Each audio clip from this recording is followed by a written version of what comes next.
தாய்லாந்துக்கும் கம்போடியாவுக்கும் மத்தியஸ்தம் செய்து வைத்த மலேசியாவின் பங்கு குறித்து பாஸ் கட்சி தலைவர் ஒருவர் செய்துள்ள இழிவான அரசியல் நையாண்டி நடுநிலை வாக்காளர்கள் மற்றும் மலாய்க்காரர் அல்லாதோரிடம் இருந்து அக்கட்சியை மேலும் அந்நியப்படுத்திவிடும். அரசியல் ஆய்வாளர்கள் அவ்வாறு எச்சரித்துள்ளனர். பாஸ் தகவல் தலைவர் அமாட் ஃபட்லி ஷாரி இந்த சர்ச்சையின் மையப்புள்ளியாக உள்ளார். வாழைப்பழங்களுக்காக சண்டையிடும் ஒரு ஆட்டுக்கும் ஒரு செம்மறி ஆட்டுக்கும் இடையில் ஒரு குரங்கு நடுவராக செயல்படுவது போன்ற கார்ட்டூன் படத்தை அவர் பதிவேற்றியிருந்தார். ஆட்டுக்கும் செம்மறி ஆட்டுக்கும் இடையிலான வாழைப்பழ தகராறில் மத்தியஸ்தம் செய்ய ஒரு குரங்கு தேவையில்லை என அதற்கு அவர் தலைப்பும் வைத்தார். இதில் நடுவில் குரங்கு என அவர் குறிப்பிட்டது மலேசியாவையும் பிரதமர் டத்துஸ்ரீ அன்வார் இப்ராஹிமையும் தான் என்பது அனைவருக்கும் தெரியும். இது பலரையும் முகம் சுளிக்க வைத்துள்ளது.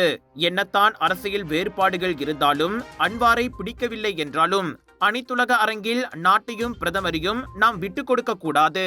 அதுவும் தாய்லாந்து கம்போடிய எல்லை பிரச்சனை போன்ற ஓர் உணர்ச்சிகரமான விஷயத்தில் அவ்விரு நாடுகளையும் ஆடுகளைப் போல் சித்தரிப்பதும் ஒரு நாடாளுமன்ற உறுப்பினருக்கு அழகல்ல என அரசியல் பார்வையாளர்கள் சுட்டிக்காட்டினர்.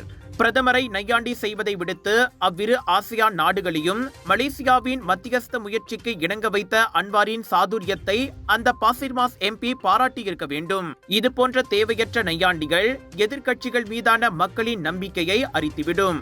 இருக்கும் வாக்கு வங்கியிலும் கீறல் விழுந்துவிடும் என ஆய்வாளர்கள் எச்சரித்தனர். ஃபட்லி மன்னிப்பு கேட்க வேண்டும் என்ற ஒரு பக்கம் குரல் எழுந்துள்ள நிலையில் அவருக்கு எதிராக பக்காத்தான் ஹரப்பான் தொண்டர்கள் போலீசிலும் புகார் செய்து வருகின்றனர்.